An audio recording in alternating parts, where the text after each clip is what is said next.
Boa noite, gente boa. Bem-vindos ao Cógito, bem-vindos à temporada 5 da série do conhecimento. Hoje, no episódio 7, vejam lá, vamos falar sobre futebol é uma ciência? Para falar sobre este tema provocador, obviamente, está connosco o Duarte Araújo. Ele é coordenador do Centro Interdisciplinar para o Estudo da Performance Humana e diretor do Laboratório de Perícia do Desporto da Faculdade de Motricidade Humana na Universidade de Lisboa. Foi presidente da Sociedade Portuguesa de Psicologia do Desporto e membro do Conselho Nacional do Desporto de Portugal. Já publicou uma dezena de livros e mais de 150 artigos em revistas científicas, principalmente sobre perícia, performance, variabilidade, cognição e tomada de decisão no desporto. Olá, Duarte, é um grande prazer voltar a ver-te desde o ano passado.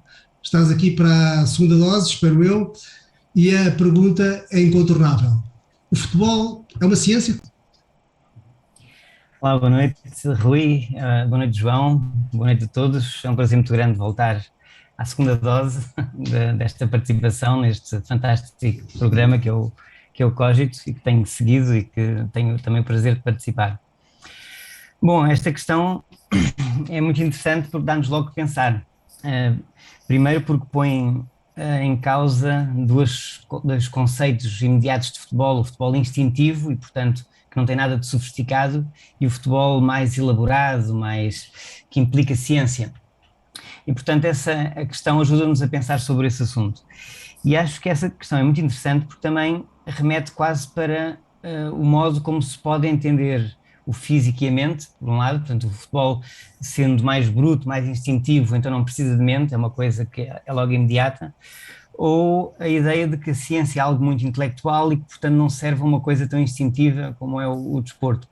E o que é interessante é que, digamos, quanto mais pensarmos no assunto, mais vemos que estas coisas não são assim tão separáveis, que de facto os jogadores de futebol, neste caso, resolvem os problemas que o jogo lhes põe, têm que gerir a intensidade do jogo, têm de facto decisões fantásticas que tomam durante o jogo e mostra que de facto estes aspectos corporais e mentais estão intimamente ligados, que os jogadores pensam de corpo inteiro, pensam com o próprio corpo, raciocinam na finta, portanto, e é desse modo que são geniais, como nós vimos o Eusébio, como vimos o Figo, como vemos o Cristiano Ronaldo, e portanto essa expressão de genialidade faz parte do uso da força do corpo e penso que isso é um aspecto muito interessante.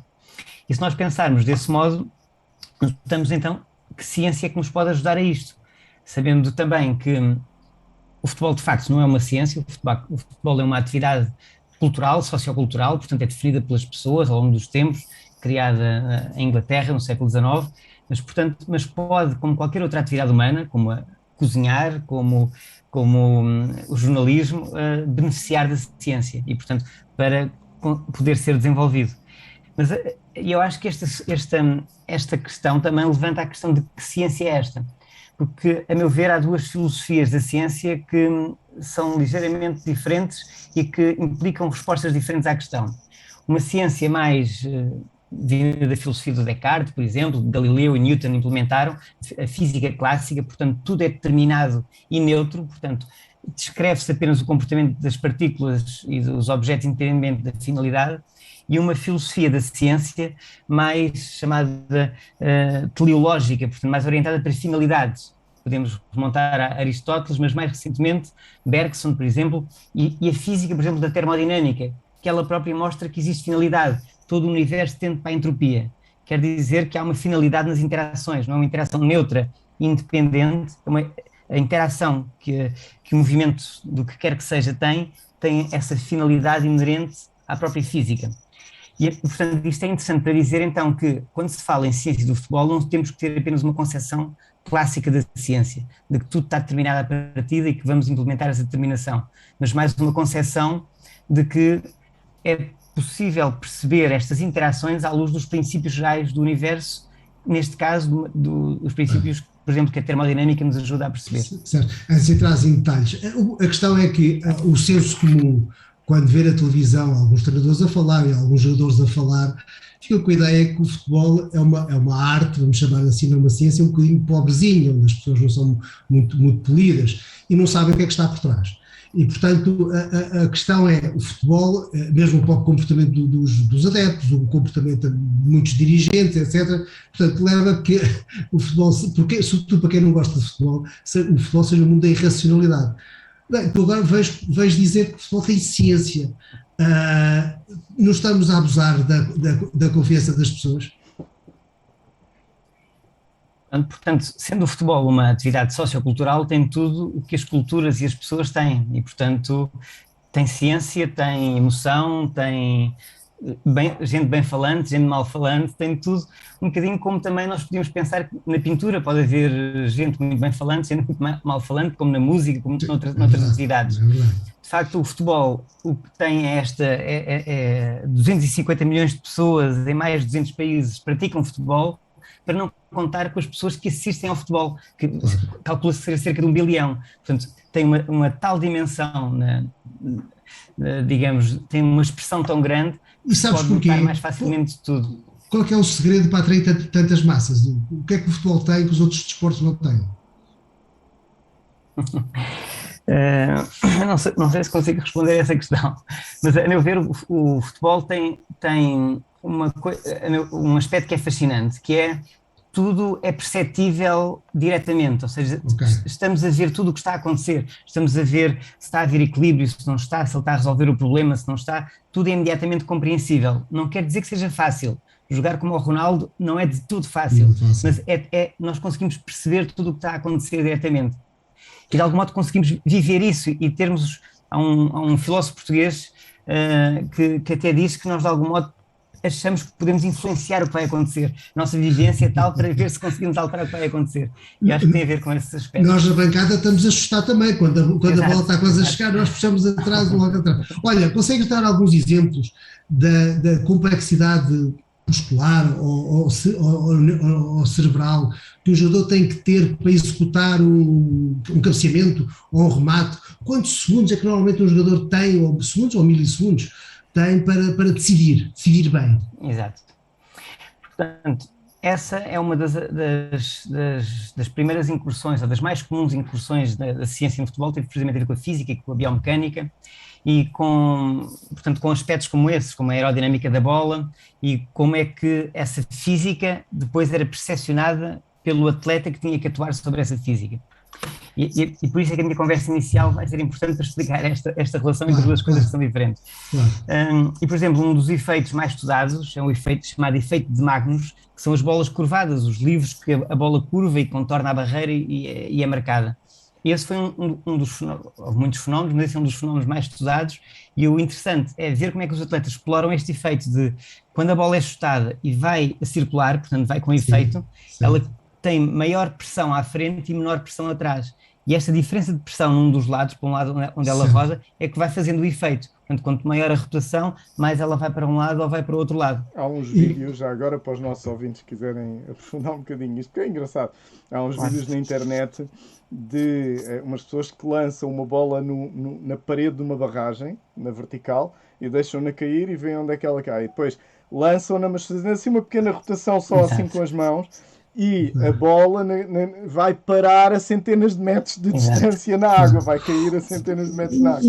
O Ronaldo marcava uns livros que é os Tomahawk, onde a bola ia quando você a da altura parecia que baixava. Exato. Era um efeito que ele dava. Em vez de ter esta rotação, é uma rotação noutro sentido. Portanto, porque ele mete o pé por baixo da bola, assim, e a bola roda mais assim. Ou menos por baixo, é ligeiramente abaixo do meio. São pequenas diferenças que estes atletas são fantásticos a notar, que fazem uma grande diferença. E também em relação à distância, portanto, não é só a força de saída, a velocidade de saída e a distância a que o alvo está. Porque se for mais longe o efeito depois é demasiado, se for mais curto o efeito não chega lá. Portanto, toda esta exploração é milimétrica. A potência também de alguma maneira contraria a velocidade. Completamente. Ou acelera em alguns casos.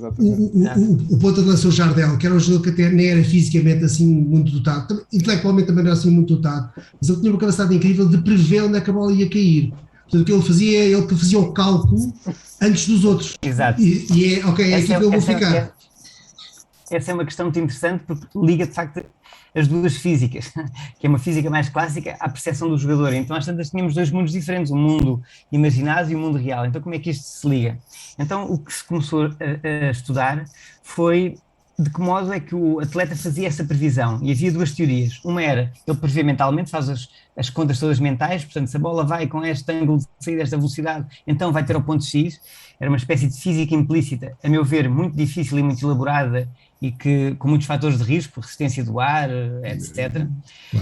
E outra que mostrou que era muito mais simples a explicar este acontecimento, que era, em vez de ser uma predição, era um controle prospectivo, ou seja, o atleta ia, em função do ângulo da bola em relação ao seu ângulo de visão, ia monitorizando se este ângulo estava num leque até 90 graus. Se estivesse acima de 90 graus, quer dizer que ia muito alta, se estivesse abaixo de 90 graus, quer dizer que ia cair. Então bastava este monitorizar constante desta relação entre ele, a bola e o local, para conseguir interceptá-la no ponto certo, sem ter que fazer essa tal computação mental. E isso é uma inteligência.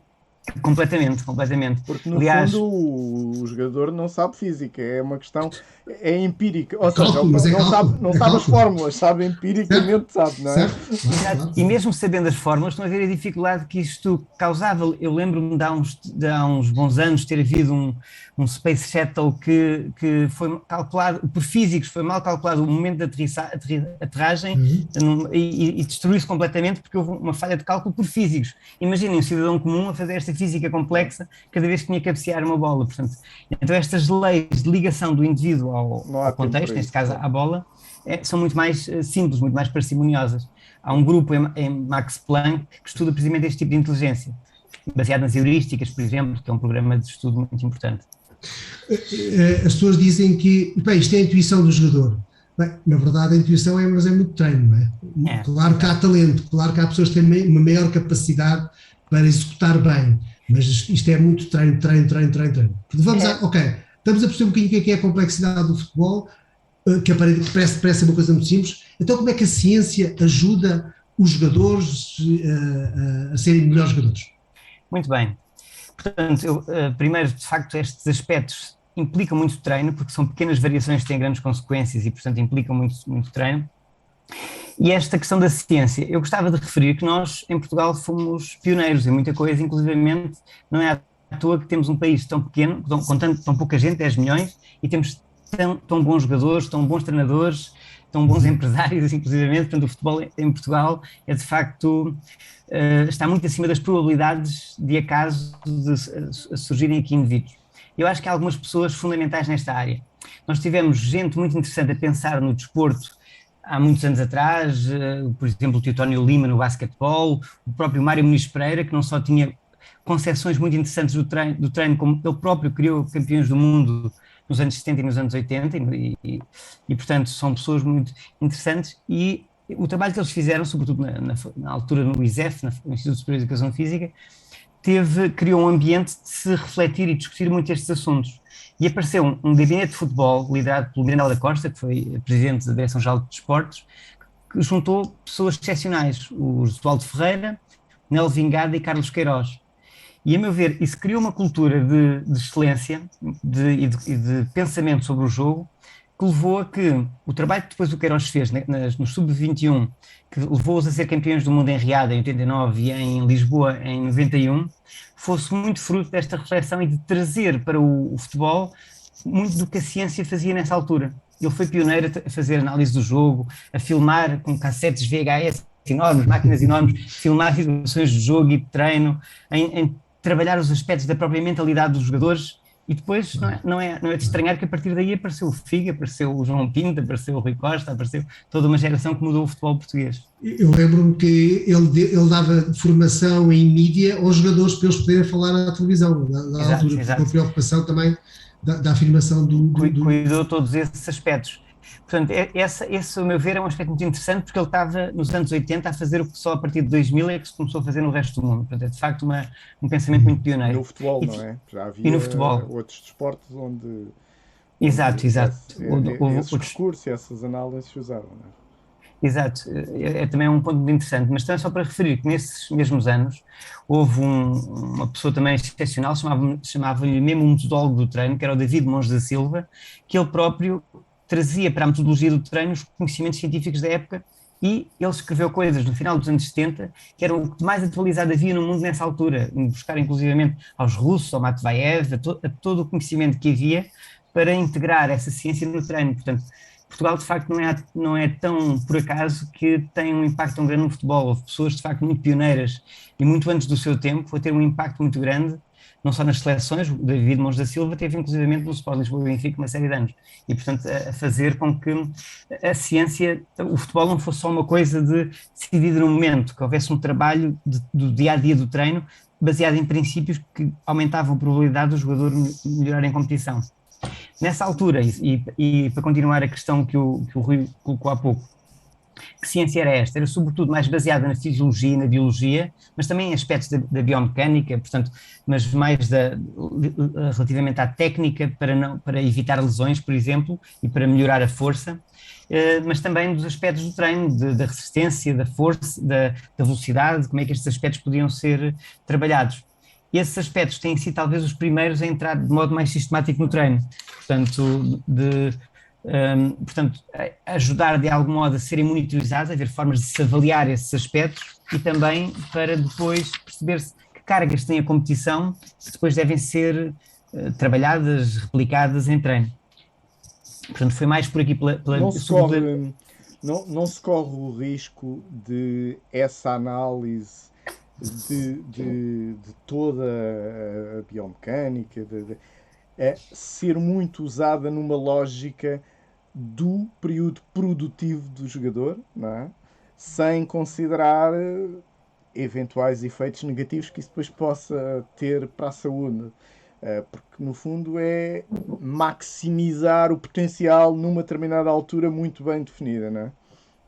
Exato. Portanto, a ciência tem ajudado também a moderar isso. De facto, houve uma tendência muito grande à medida que se ia tendo conhecimentos, de se enfatizar demasiado essas possibilidades, e começou-se a ver que isto tem que ser doseado ao longo do tempo, de modo a não causar dano, a permitir esse bom desenvolvimento.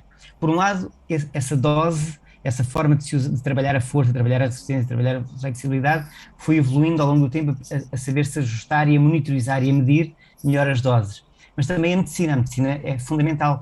Aqui há tempos eu tive a oportunidade de lançar um livro onde teve o Carlos Queiroz, portanto, porque teve a ver com a geração de ouro que eu referi há pouco, mas ele esteve presente e ele dizia-me: muitos dos jogadores fantásticos que teve na altura, que se lesionaram e hoje não os conhecemos, neste momento isso nunca aconteceria, porque a medicina permitia que isso fosse regenerado, que ele não chegasse a esse estado, eram detectados antes de acontecer essas lesões, que tornaram esses jogadores não conhecidos e que, quanto a ele, seriam jogadores que fariam muita diferença. Portanto, a medicina na prevenção de lesão, na regeneração da lesão e no próprio acompanhamento dos jogadores evoluiu dramaticamente ao longo dos anos. Olha, e o treino técnico-tático também a ciência intervém?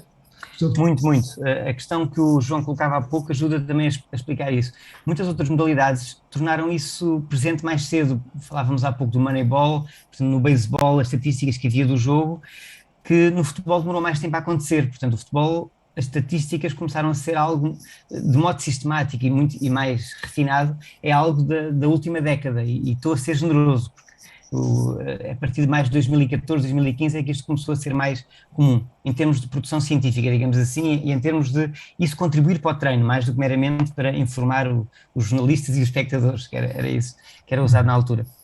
Noutros desportos, essa análise sistemática ajudava muito a perceber as funções dos jogadores, o perfil do jogador, como é que ele se ligava aos outros elementos da equipa, e no futebol demorou um bocadinho, mas neste momento essa análise do jogo permite também perceber isso, permite perceber como é que este jogador enquadra no perfil que a equipa tem, o que é que sabe da história dele para perceber a sua longevidade, perceber o seu rendimento, as suas oscilações de rendimento ao longo do tempo, perceber de que modo, quais são as circunstâncias, com que tipo de jogadores é que ele funciona bem ou não funciona bem. Isto que eu estou a dizer já é mais recente, porque ainda durante muito tempo isso era quase secundário. Se ele é bom jogador, vai ser bom em qualquer equipa. Sabe-se que hoje não é assim, que há uma espécie de ligações de outros jogadores que despoletam esse bom jogar daquele jogador, e tem que se saber um bocado sobre isso. E, portanto, isso tudo tem a ver com esta análise, a chamada análise do jogo, que tem que se baseia muito na estatística, mas também na física, sobretudo quando se faz análise da coordenação dos jogadores entre si. Isso já tem muito a ver com processos físicos mesmo, de ver como é que as deslocações são sincronizadas, são desincronizadas, como é que os timings de um são correspondidos aos timings do outro, e isso também é algo que já se faz regularmente. E também há, depois começa a aparecer já alguns simuladores de treino. Sei que, por exemplo, o Benfica tem um espaço onde as máquinas mandam as bolas, que permite desenvolver a capacidade de resposta, a técnica de remate, a técnica de passe, etc, etc, não é? Começa a haver, ainda é muito embrionário no mundo todo, ainda é muito embrionário, ainda é mais usado para quase um momento de descontração a fazer tarefas do futebol do que propriamente... Tipo PlayStation. Mas a meu ver isto vai evoluir muito rapidamente e cada vez mais a realidade virtual, a realidade aumentada vão passar a ser uma característica do jogo. Mas neste momento ainda não é isso que faz a diferença. Começa-se a sensibilizar para isso, mas ainda há tecnologia por desenvolver. Ok. Olha, isto é um privilégio dos ricos, certo? Ou seja, na primeira divisão, eu digo primeira divisão, enfim, no campeonato principal, quantos clubes é que fazem esta ciência no futebol mais ou menos a sério? Então, nas primeiras ligas começa a ser comum haver alguém, o chamado Sport Scientist, que começa a calcular as distâncias percorridas pelo jogador, a caracterizar o tipo de esforço que ele faz em competição, e o Sports Analyst, que conta mais as ações técnico-táticas dos jogadores e vê como é que cada jogador está a contribuir para a equipa em cada jogo. E, portanto, e não só da sua, como também do adversário. Portanto, o Sports Analyst também vê o que é que se passa com o adversário e dá essa informação ao treinador para ele usar no seu treino. E, digamos, em primeira liga é comum, abaixo disso não é tão comum, abaixo disso não digamos, é um caso mais esporádico, muitas vezes voluntários, muitas vezes estudantes universitários que estão a estudar essas matérias que depois vão colaborar com estes clubes para oferecer esse know-how, mas não se vive disto normalmente abaixo da primeira liga.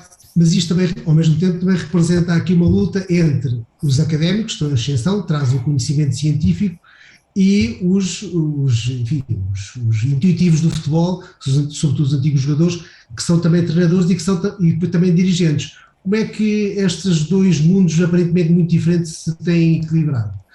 Porque no final o treinador é que decide. Exato, completamente, e isso é muito importante que seja assim. Eu, se não te importares, eu mostrava aqui estas duas tendências.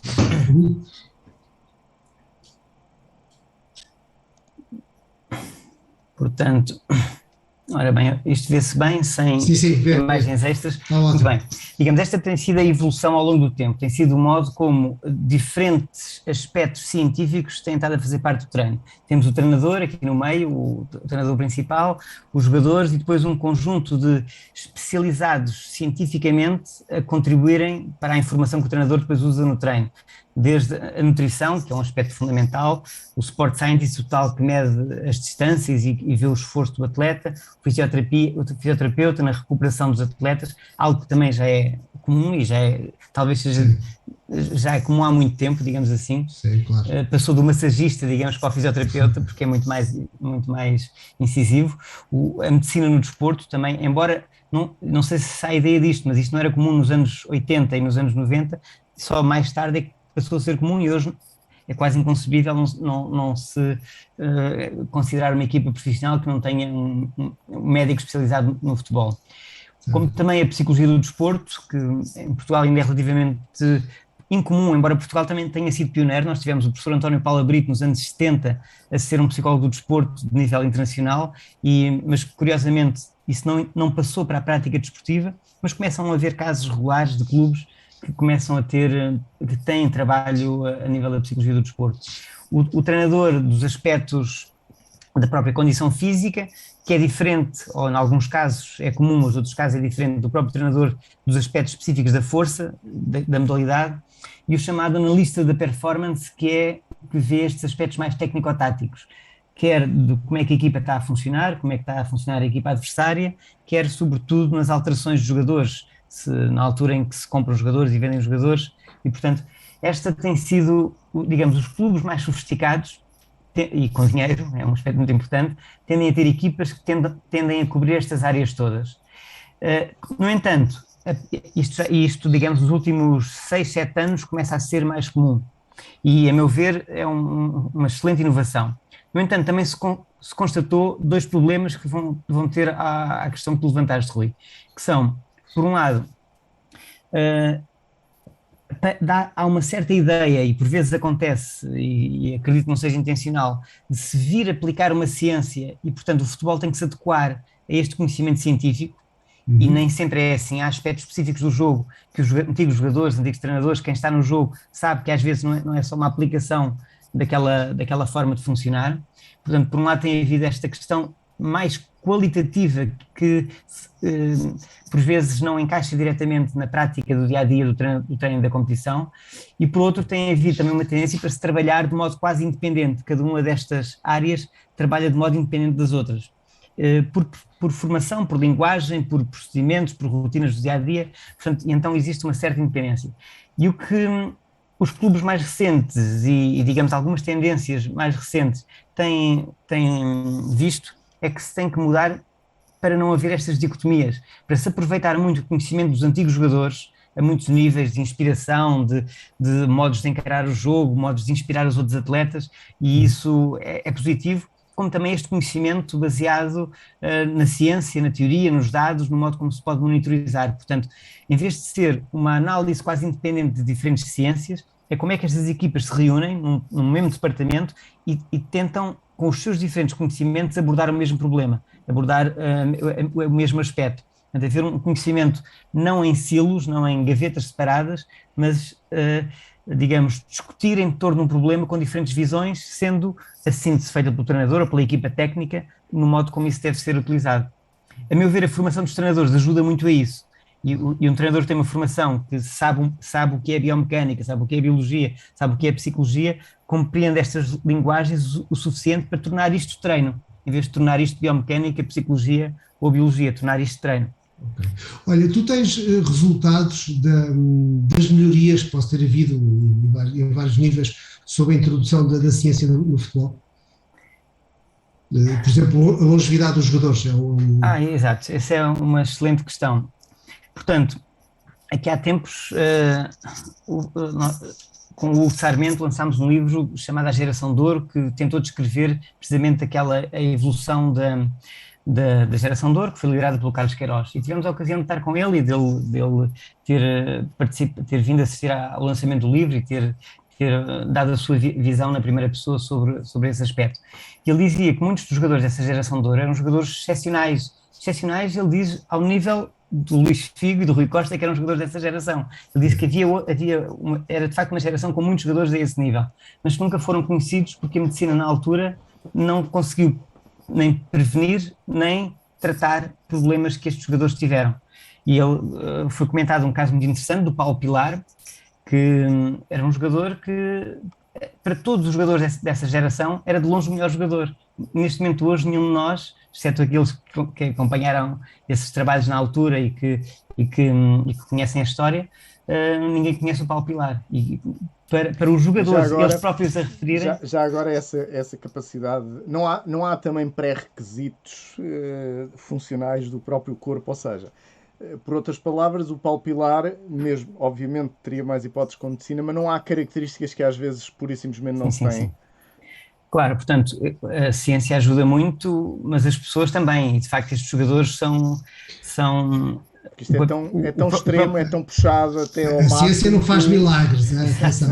Tal qual, portanto, os jogadores têm de facto uma diferença muito grande, e há pouco comentávamos o caso do Cristiano Ronaldo ou o caso do Ronaldo fenómeno, que de facto as lesões podem ser altamente incapacitantes e quando são recorrentes, como no caso do Ronaldo, o fenómeno, o jogador termina. Noutros casos, permitem uma longevidade ao mais alto nível de um jogador com 36 anos, como acontece com o caso do Cristiano Ronaldo. Portanto, de facto, a ciência ajuda muito, a medicina ajuda muito, e os cuidados que o Ronaldo tem são a todos os níveis: nutrição, a sua organização mental, a sua dedicação ao treino, o modo como os seus estilos de vida lhe permitem estar no alto nível. Um exemplo do mesmo género é o Federer, por exemplo, que sabendo, com a idade que tem, que teve que alterar o volume de treino e o modo como treinava e organizar o seu estilo de vida para poder competir àquele nível. E, portanto, a ciência ajuda muito, mas, de facto, estes jogadores também têm características muito únicas. O Ronaldo, eu acho que não o fenómeno, o nosso Ronaldo português, acho que é talvez dos jogadores onde é possível observar uma evolução das próprias maneiras de se posicionar em relação à equipe. Ou seja, é brilhante em qualquer dos momentos da carreira, mas de uma forma completamente diferente, não é? Claro. É muito interessante essa questão e, a meu ver, quando se fala nestas características, eu acho que são muito mais características desse género, João, do que características genéticas. Ele nasceu assim e funciona assim. Certo. Eu acho que é esta vontade de aprender, de evoluir, de estar disponível, de estar receptivo, de se dar ao trabalho, de se desafiar todos os dias. Então, desafiar todos os dias é uma coisa difícil. Imaginemos nós, no nosso dia-a-dia todos, que temos muito sucesso no que fazemos, mas todos os dias vamos ao ponto de já deixarmos de ter, de ultrapassarmos esse sucesso e percebermos que aqui já não consigo ir mais, então vou recuperar para o dia seguinte conseguir ir mais longe. Estão a ver, o dia-a-dia assim é muito intenso, muito exigente. Este é o dia-a-dia dos jogadores. Claro. Este é o dia-a-dia deles, todos os dias a superarem-se. Claro. A ver onde é que é o seu ponto de vulnerabilidade. Há aqui uma história muito interessante, que é a mãe do Ronaldo, agora numa entrevista à rádio do Sporting, a dizer que o filho do Ronaldo vai ser melhor jogador que o Ronaldo. Não sabemos. Mas sabemos uma coisa, é que o Ronaldo, pai, passou fome e teve de ter uma grande ambição, uma grande força de vontade para ser o que é hoje. Sabemos que o filho, obviamente, vive num ambiente de ouro, não passa fome. E, portanto, como é que ele vai lidar com a sua carreira, sendo, se calhar até pode ter mais talento que o pai, mas não tem as mesmas provações que o pai teve. Não, é verdade, esses aspectos influenciam e sabe-se que sim, sabe-se que há aspectos socioculturais que têm um impacto muito grande. Por exemplo, há estudos que mostram que quando se vive em grandes cidades ou em cidades muito pequenas é muito pouco provável de se atingir o alto nível. São cidades de tamanho médio, porque há um misto entre suporte e não haver dispersão, não haver isolamento. Portanto, há coisas desse género que mostra que de facto existem aqui condições socioculturais que potenciam a ocorrência de uma coisa ou outra.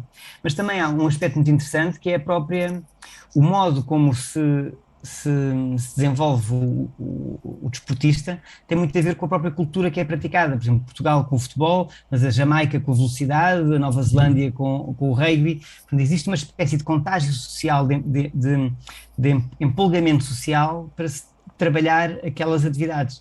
Eventualmente, o filho do Ronaldo pode não ter essa necessidade de ir tão longe como o Ronaldo tinha, mas pode ter também um ambiente que o desafia a ir mais longe. Isto estou a dizer que os aspectos socioculturais têm um impacto que nós temos que conhecer mais. É um tipo de ciência que só mais recentemente é que estamos a dar a devida atenção e a perceber o quanto isto tem impacto a perceber o fenómeno desportivo.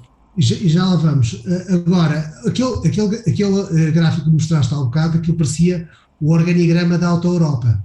Ou seja, uma coisa organizada, alemã, não sei o quê. Como é que este futebol organizado, científico, se relaciona com o futebol de rua sul-americano, por exemplo, que é instintivo, que é pura alegria e depois logo se vê? Já agora, fantástico. Rui, deixa-me aproveitar isso que tu estás a dizer para referir aqui uma questão do Tiago André Rigon, que nos está a ver do Brasil neste momento. Olá, Tiago. E que diz que coloca uma questão um bocadinho, não é o que tu estás a dizer, mas e está focado no país dele, que penso que é brasileiro, pelo menos está no Brasil, em que ele diz que no país dele há uma distância muito grande entre a produção do conhecimento e depois a aplicação na prática desse mesmo conhecimento no dia-a-dia dos clubes. E como é que isso se pode também... Portanto, é ligar um bocadinho ao que o Rui estava a dizer, exato. Do talento natural do futebol de rua, mas também não se perder esta transição da ciência para as coisas.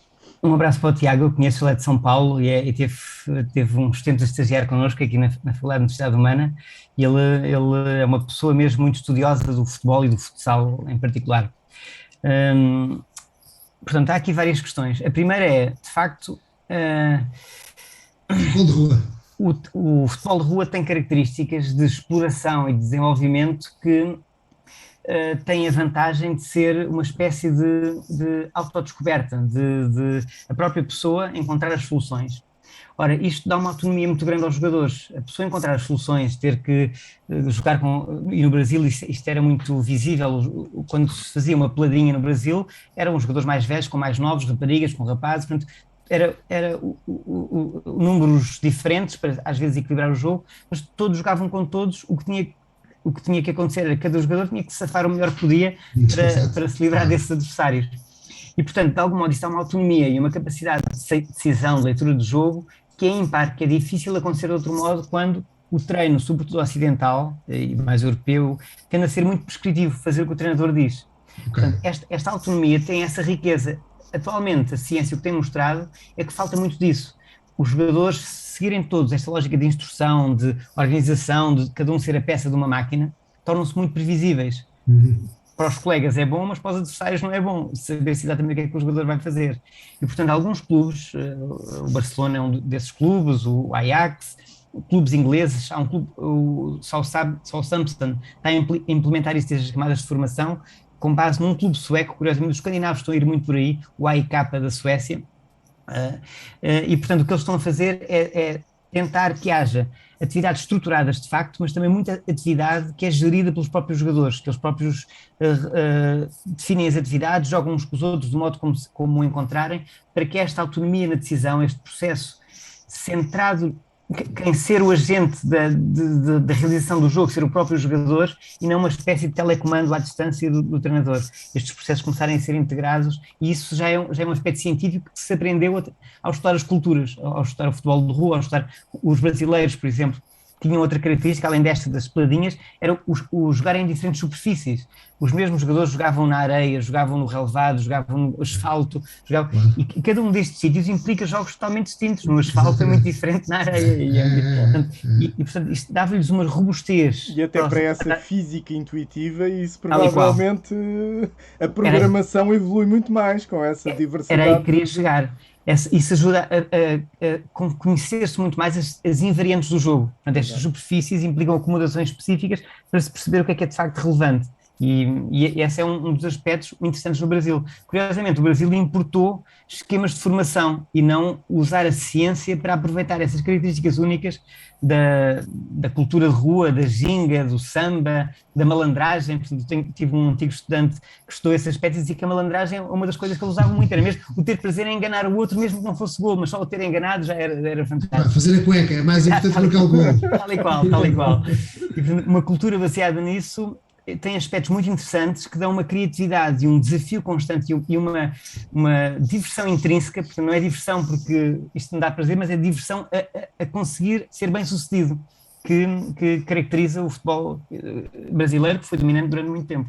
Portanto, o que estás a dizer é que o ideal do futebol é a fusão das duas culturas. Exato. Por um lado a criatividade de rua e por outro lado a organização do futebol, um jogo de equipa, não é? Aquele segundo esquema que eu mostrei é essa tendência atual de se procurar que se, de facto, use a ciência para se manter essa espontaneidade, essa intuição, essa criatividade que é inerente ao futebol. Portanto, aprendido pelos próprios jogadores. As escolas de futebol começam muito cedo, mas não querem formatar demasiado, no fundo, é essa... Não, eles vão buscar os talentos muito jovens para depois desfazer a cabeça com a organização, não é?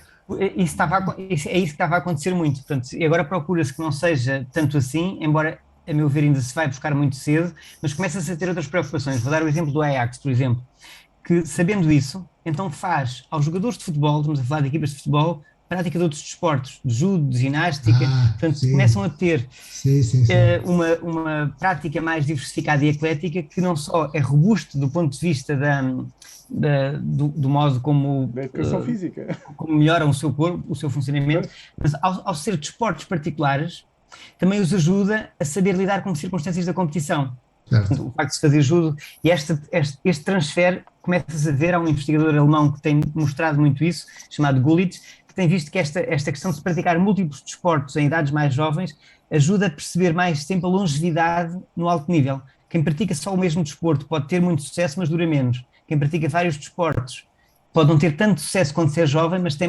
mais tempo de sucesso quando é adulto, quando é profissional. Olha, e a dimensão psicológica? Eu acho que as pessoas que nunca jogaram futebol não têm a mínima ideia do que é estar num estádio com 60 mil pessoas à volta e nós temos a responsabilidade de marcar um penalti. É preciso, há uma expressão que eu posso usar aqui, mas é preciso coragem, vamos dizer assim. Como é que se trabalha, como é que a ciência trabalha a psicologia do jogador? Muito bem, é um aspecto fundamental e, a meu ver, ainda altamente subaproveitado. É algo que devia ter, naqueles esquemas que mostramos, vemos uma grande predominância de disciplinas mais biológicas e só uma ou duas mais ligadas aos aspectos psicológicos. A meu ver, deviam ser pelo menos espelhadas, portanto, e há vários níveis. Há um nível mais preventivo, tal como existe o médico desportivo, pode haver o psicólogo desportivo, portanto, os aspectos das adversidades do dia-a-dia do jogador poderem ser trabalhados, mas depois os aspectos também ligados ao próprio treino, de como é que o treino está ou não a ajudar o atleta a regular as suas emoções, como é que o treino está ou não a comprometer a confiança do atleta, como é que o treino ou não está a permitir que o atleta desenvolva a sua motivação intrínseca, como é que o atleta, isto em termos mais gerais, como é que o atleta está a preparar-se para aquele jogo, como é que ele está, digamos, a saber lidar com o adversário com que vai lidar, a saber ligar-se aos seus colegas para a função, para a missão que ele tem para aquele jogo específico. Todos estes aspectos, neste momento, a psicologia do desporto já sabe como é que se trabalha, mas são muito pouco trabalhados de modo sistemático no dia-a-dia do futebol. Ok, olha, uma das funções da ciência é criar modelos que sejam preditivos, ou seja, funcionam no futuro. Consegue-se fazer isso? Consegue-se prever o que é que um jogador com 16 anos de idade, o que é que ele vai ser quando tiver 24 anos? Ou isto há tantas variáveis que a ciência não consegue chegar tão longe? É uma excelente questão porque tem criado muitos mitos. Portanto, alguns dos melhores cientistas do mundo, e estou a falar a sério, o Joe Bucker, por exemplo, que estuda o desporto há uma série de anos com os melhores cientistas do mundo, a prever, a estudar este aspecto que é a identificação e o desenvolvimento de talentos, ele diz que nós temos praticamente baseado-nos em mitos, a achar que há um conjunto de aspectos que prevêem o jogador quando a variabilidade é maior do que a tendência. Portanto, de facto não existe, ainda sabemos muito pouco sobre isso. Sabemos que quanto mais velho é o atleta, quanto mais perto de júnior é o atleta, mais indicadores são robustos, mas curiosamente o indicador mais estável que existe até o momento é este que o tal Arne Gullit encontrou, que é o facto de se ter uma prática multivariada de diferentes desportos ao longo do tempo, ajuda a prever que se mantém mais tempo no alto nível. E, portanto, esse é um aspecto interessante, quer dizer que esta tendência que nós temos para especializar na modalidade o mais cedo possível, aprender tudo tão cedo quanto possível, tem mais efeitos secundários negativos, o esgotamento, a lesão precoce, a saturação, do que a possibilidade de se praticar outras coisas que as correlações são muito elevadas para dizer que estas pessoas que praticam mais coisas conseguem se manter mais tempo no alto nível. Agora, isto são sempre tendências e probabilísticas, quer dizer que quando há tendências há desvio padrão, há atletas a quem isto não aconteceu, há atletas a quem isto aconteceu muito bem. Uma estatística. Há muito, talvez nos desportos individuais isso seja mais fácil de ver, mas por exemplo há bocadinho falou-se no Federer, o ténis é um exemplo em que há muitos excelentes jogadores, são campeões do mundo, número 1 em júniores e depois não se tornam, digamos, número 1 quando chegam aos grandes slams e isso tudo. Perfeitamente. E isso no futebol, o futebol, digamos, tem o coletivo, não é? Portanto, é uma dinâmica diferente, mas provavelmente acontece o mesmo. E tem este aspecto muito importante que é quando se chega a profissional, entra-se noutra realidade para a qual nunca se esteve preparado.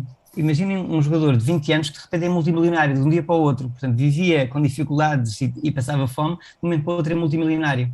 Isto muda completamente a realidade de uma pessoa que ou pela estrutura familiar ou alguns clubes fazem algum acompanhamento ou a própria pessoa tem um discernimento incomum nestas idades, este novo mundo que se revela à pessoa pode desviar as suas atenções daquilo que é o treino e a competição.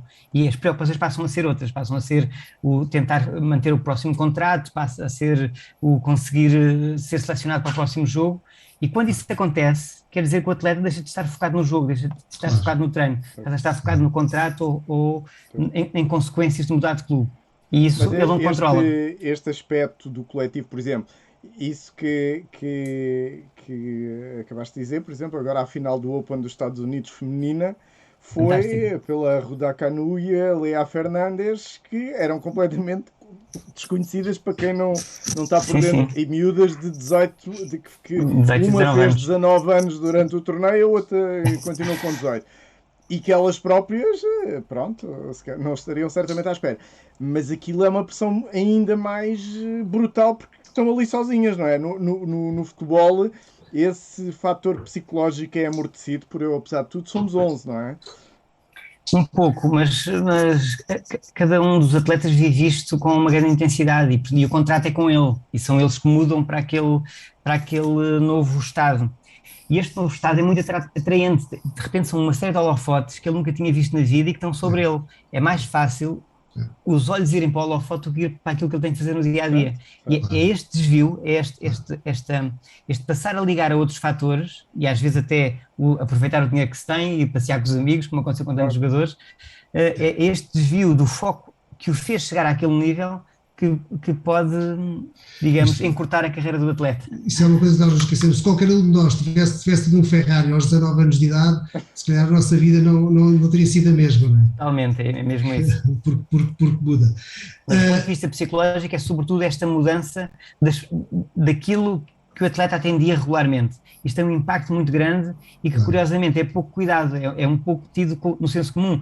Não, pá, deixa lá, agora não te esqueças que amanhã tens o treino. Mas é muito mais complexo do que isso, é que de repente tens uma mansão quando antes estava numa casa onde se passava frio, portanto...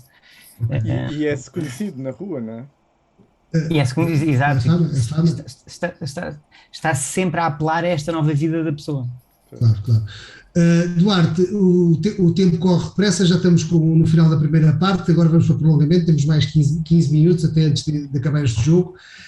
Eu queria mudar aqui um bocadinho a página e falar também de outra ciência que é a sociologia. O futebol é um desporto de massas, para muitas pessoas que é quase uma religião, mas eu queria chamar aqui à equação o livro do Desmond Morris, A Tribo do Futebol, onde ele compara um bocadinho os cânticos, as cores dos adeptos das claques do futebol que se preparam para o jogo como as antigas tribos se preparavam para a guerra. E, portanto, a minha pergunta para ti é: o futebol é um escape social? E é mais do que isso, também mas é mais do que isso. Portanto, o futebol, ao ser uma atividade sociocultural, tem tudo o que uma sociedade e cultura tem, portanto tem todos esses aspectos. E o facto de ser tão apreciado por tanta gente faz com que este efeito congregador seja maior do que, sei lá, por exemplo, na pintura não existe as pessoas irem todos contentes ver a nova exposição da Paula Rego, ninguém vai entoar os cânticos à porta. Portanto, isto cria aqui um efeito de grupo que noutras atividades que também podem ter o mesmo deslumbramento e efeito nas pessoas que a apreciam. O futebol tem este efeito também de grupo, que é um efeito muito interessante. Mas, portanto, isto para dizer que há também uma diferença grande sociocultural de apenas ser uma questão, digamos, ritual, como o Desmond Morris põe, e de ser apenas uma questão de escape. Porque tem aspectos de cultura, de se saber sobre o jogo, portanto, há boas e más discussões.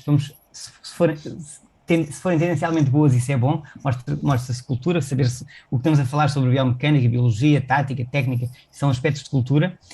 Como também a noção de que isto permite-nos, de algum modo, durante este tempo, estarmos a viver um fenómeno coletivo que nos dá um grande prazer e que nos, digamos, de algum modo, nos faz participar no evento, faz-nos ter uma experiência que de outro modo não teríamos. Emociona-nos. Exato. E isto, a meu ver, é mais do que um escape. Isto é, digamos, é um momento com significado para as nossas vidas, é uma experiência com significado, como uma excelente refeição é uma experiência, como ir a uma peça de teatro é uma experiência. Temos uma experiência que nos, de algum modo, faz-nos sentir e viver, sermos humanos de um modo muito rico, que é o vibrarmos com o que está a acontecer. Mas com a dimensão de jogo, porquê? Porque nós vamos ver um jogo, e se nós já soubermos o resultado final, o jogo já não tem interesse. Ou seja, o que é apelativo será que vamos ganhar? Sabendo que podemos perder, não é? Exato. Há de facto esse aspecto muito interessante do jogo e que é muito diferente se soubermos o resultado. O João Lima, que é um filósofo da Universidade de Évora, diz inclusivamente que nós, de algum modo, viver o jogo quer dizer que nós, de algum modo, temos a esperança de estarmos a influenciar o que vai acontecer, como se eu torcer muito, eu levar o cascol, estou a influenciar o que vai acontecer a este jogo. Portanto, é como que nós, de algum modo, sentirmos atores do evento, sermos participantes do evento. E isto, de facto, traz-nos uma vivência, uma experiência que é incomum no nosso dia-a-dia. Nós estarmos a ver, nós não vamos à ópera a pensar que vamos mudar o que a artista vai dizer, o que vai ser cantado. E, portanto, eu penso que é este efeito de participação. Mas também há outra coisa, que é, há quem diga que as pessoas não gostam de futebol.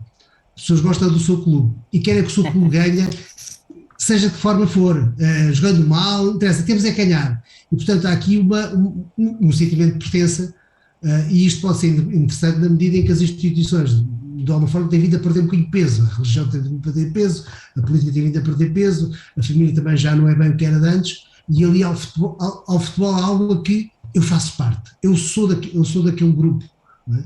E, portanto, quem está comigo são os melhores, quem não está comigo são os piores.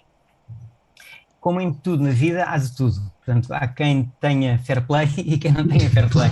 Claro. Portanto, mas, de facto, essa noção social de nós sentirmos que pertencemos, nós fazermos parte de um grupo, nós nos identificarmos, portanto, tem a ver com o que é ser-se humano e, portanto, esse aspecto está presente, que pode ser mais, digamos, exclusivista e, por isso, tudo o que não for do meu clube é errado, mas pode também ser de outras formas, pode-se viver o futebol num meio bastante cooperativo, inclusivamente com as equipas. E, a meu ver, muito do futebol foi originário dessa forma, portanto, do futebol e do desporto, mas portanto, o futebol foi criado em escolas inglesas, em Eton, nomeadamente, e era uma forma de pôr as pessoas, sem intervenção dos professores, portanto, havia uma altura de uma pedagogia centrada na autonomia, os próprios rapazes, eram escolas de rapazes, organizarem entre eles as desavenças que tinham, mas com regras. E então, vamos arranjar aqui um jogo onde vamos ver quem é que vence, onde nós próprios autonomamente organizamos o que vai acontecer e resolvemos o que vai acontecer desta maneira. No final, muitas vezes havia uma confraternização, portanto, de algum modo mostrar que esta competição era integrada num aspecto humano mais amplo, que é a cooperação, é o estarmos juntos. Antes das equipas competirem, elas têm que cooperar, têm que estar de acordo em jogar em conjunto. Portanto, isso integra-se numa lógica maior. Quando se é muito separatista, quando se é muito clubista, estamos a só ver metade do jogo. Não estamos a ver que a competição só acontece dentro do âmbito de cooperação. Exatamente. João, queres ler aí algumas perguntas do público? Sim, já. O João Pinto Costa tem uma questão. Sim, o João Pinto Costa diz que, em relação à variabilidade desportiva que falava há pouco, ele coloca a questão depois como é que se faz que recomendações é que tem para a fase de especialização e pergunta se no seguimento do ponto de vista da psicologia ecológica, é o nome que ele usa, ainda se consideram as janelas ótimas de desenvolvimento com a mesma importância de há algumas décadas. Portanto, tem aqui duas partes. Eu penso que é o João que eu estou a pensar, que é uma pessoa, um investigador também, e a psicologia ecológica porque é a corrente psicológica que eu sigo, que é uma psicologia que não se fecha dentro do indivíduo, liga, percebe o comportamento nas suas circunstâncias, e por isso é que ele refere, e eu até agradeço ao João esta referência. Sim, que ele diz sempre um prazer ouvi-lo, portanto já o ouviu várias vezes. Portanto, a questão da variabilidade, a meu ver, é um aspecto inerente a qualquer etapa. Portanto, nós temos por causa de termos uma lógica muito mecanicista das coisas, achamos que o que é variabilidade tende a ser erro e tem que ser eliminado para tudo funcionar de modo perfeito. O que acontece é que os sistemas biológicos nunca funcionam do mesmo modo, nós nunca nos repetimos duas vezes, somos sempre diferentes, mesmo a fazer repetidamente o mesmo gesto, porque a nossa própria biologia, a nossa fadiga, o nosso estado de humor vai variando ao longo do tempo. Portanto, como nós nunca nos repetimos, a variabilidade é inerente. Curiosamente, quando a variabilidade nos dá jeito, chamamos de criatividade, quando não nos dá jeito, chamamos de erro. Portanto, a ideia é percebermos dentro de que constrangimentos, dentro de que limites, essa variabilidade tem que estar sempre presente.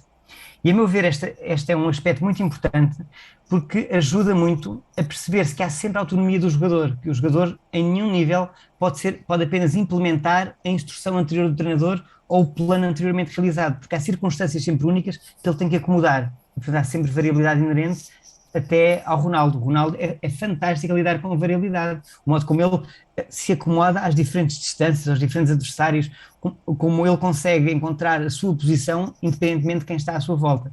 Isso mostra o quanto ele lida bem com a variabilidade, encontrando aquilo que o torna bem sucedido.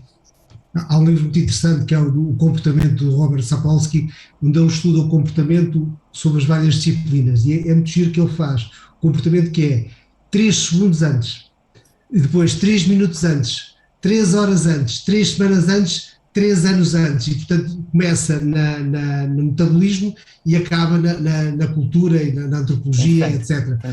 E o que ele diz deste livro é que, ok, nós podemos estudar isto tudo, há com certeza N fatores que influenciam o comportamento, mas é impossível prever o comportamento, seja qual for a perspectiva. Por isso é que uma perspectiva muito clássica, muito newtoniana da física é limitada, porque há sempre variações que nós não conhecemos, desde a relva que está mais molhada hoje, houve mais vento, o jogador acordou mais mal disposto, há sempre uma série de variações. Também. Esta física mais orientada para finalidades como é a termodinâmica e a dinâmica, alguma da dinâmica em geral, a meu ver, ajuda-nos muito mais porque lida com tendências que têm alguma variabilidade do que é possível, não com uma única forma de lidar com as coisas. Eduardo, temos mais um bocadinho, últimas perguntas muito importantes, ainda vou fazer uma brincadeira que te vou deixar chateado, que é, vou-te perguntar por um livro para recomendares aos nossos leitores, vai pensando nisso. Antes disso, pergunta, sendo que o futebol não é propriamente uma disciplina muito conservadora, vamos chamar-lhe assim, né, já falámos sobre isso antes, como é que tu prevês a evolução do futebol para o futuro? Ok.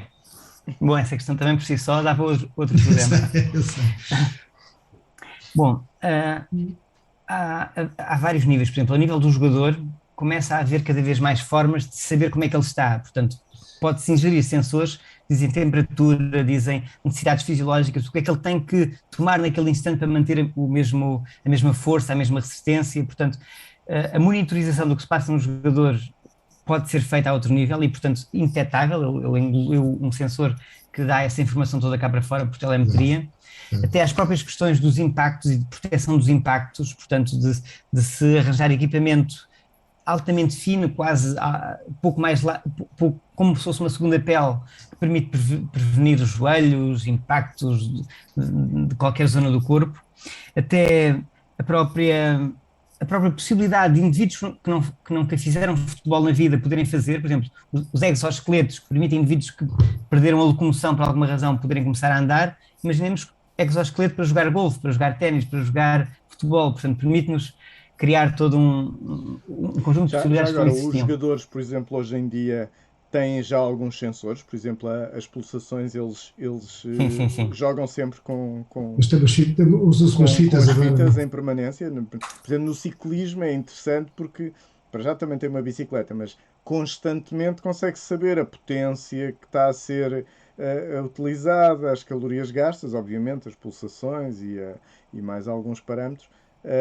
No futebol a dinâmica é um bocadinho diferente, tem mais contacto físico e portanto é mais difícil, mas pode saber muita dessa informação. Durante muito tempo não foi permitido ter esses sensores, por exemplo os GPS não eram possíveis, mas penso que foi em 2014 passou a ser possível e portanto é perfeitamente, mas o que eu estou a dizer é muito mais fino do que isto, é dizer que se ele tomar aquele gel, o músculo já não vai ter aquela fadiga que poderia ter. Portanto, estas questões mais genéricas de como é que ele está, isso já se consegue saber.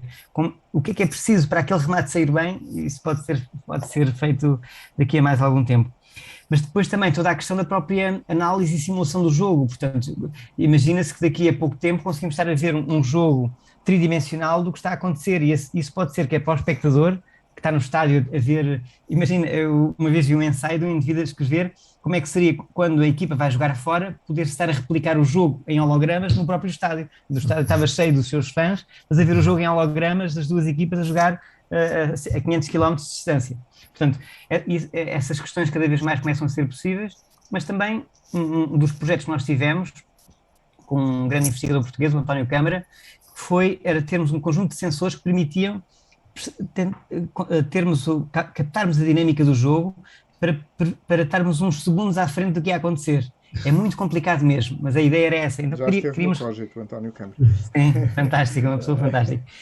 E a ideia era conseguirmos chegarmos a uma realidade tridimensional onde estávamos a ver o jogo uns segundos antes para termos alguma capacidade de influenciar. Isso é quase um bocadinho aquela piada que às vezes se diz que é o jogador, quando se vê a repetição, ele falhou. Falhou na repetição. Agora, o que o Eduardo está a dizer quase que dá a ideia que no futuro isso pode acontecer.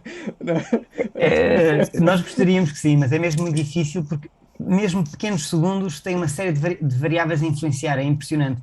Ver o que acontece é fácil de explicar depois de acontecer.